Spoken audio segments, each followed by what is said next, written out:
It's 9:03. It's hour 3. Jim Davis along with KKCO Channel 11 Sports Director Tom Giles. Also, Buckeye Boy in for Beetle, who is on vacation this week. He'll be back with us on Monday. 242-1340 is the number. Email us dvshow@gjradio.com. Text us team 96893. Thoughts about the Broncos. A scrimmage on Saturday where Kyle Orton looked really good. Tim Tebow didn't look so good, but then again, Tim Tebow was also facing the Broncos' first-team defense. Elvis Dumervil looked really good. Likewise for Von Miller, the Broncos' number 2 overall pick out of Texas A&M as the Broncos' defense getting after the quarterback, getting after Tim Tebow in that scrimmage on Saturday. Also, the Rockies lose their 16th straight Sunday game. How do you lose 16 in a row on Sunday for the Rockies? Well, they found a way to do it again yesterday, losing to the Washington Nationals 3-2. Yeah, Tom, 16. It's nice that there's golf and NASCAR and other things going on Sundays. That's the best part about that. That's all I can say. I mean, and you know, Sundays soon we'll have football. Or actually, well, Fridays we'll have football very soon. That's right. As the high school football season gets underway, actually starts on the 26th with 0 week. We had Sean Mulvey and Zach Thorpe from Fertamont in with us on Friday. They'll play at Broomfield for 0 week. But today it's the Central Warriors' turn with us. Longtime head coach Vern McGee and his quarterback Taylor Sanchez. Vern, thanks for coming in. Thanks for having us in. We were talking about this before the show, about 0 week.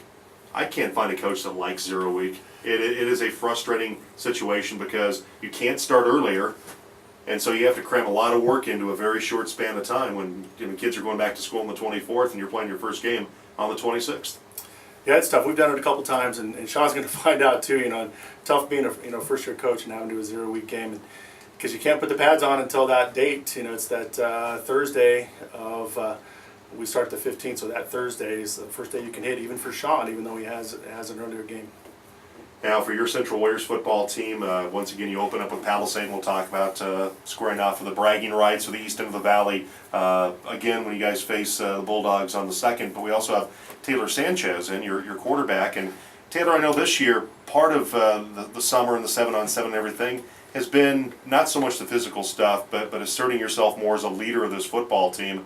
Because from a physical standpoint, you've had to battle some injuries this year. You've had some ankle stuff going on during the summer that's kept you off the field, and so it's really been a case where you've had to be a leader, maybe not so much on the football field, a little more on the sidelines, though. Mm-hmm. Yeah, just helping the team out any way I can. I know I can't be out there 24/7. I mean, like that, my ankle problem and all that. So just being a vocal leader and helping the younger guys, older guys, any way I can. So.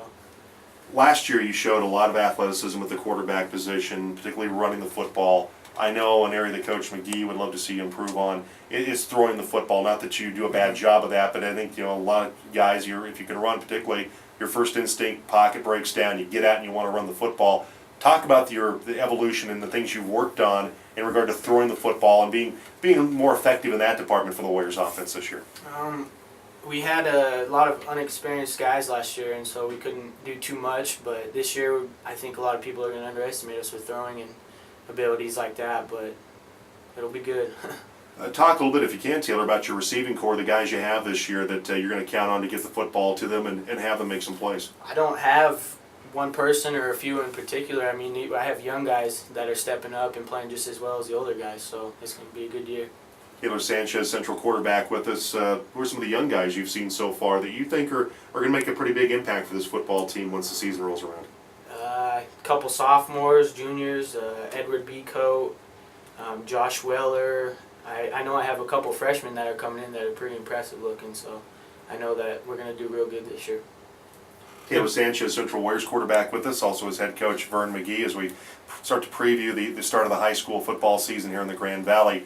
What about the offense this year? Some things maybe been changed a little bit that maybe take advantage of your skill set a little more, Taylor? Or is it pretty much what you did last year and maybe just you developing your individual skills to take that offense to the next level?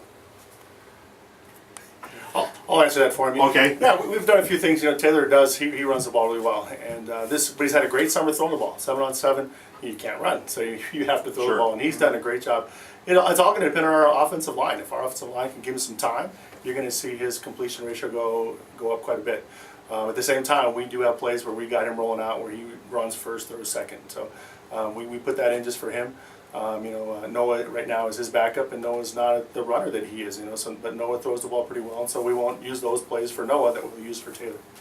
Vern McGee joining us along with Taylor Sanchez of the Central Warriors.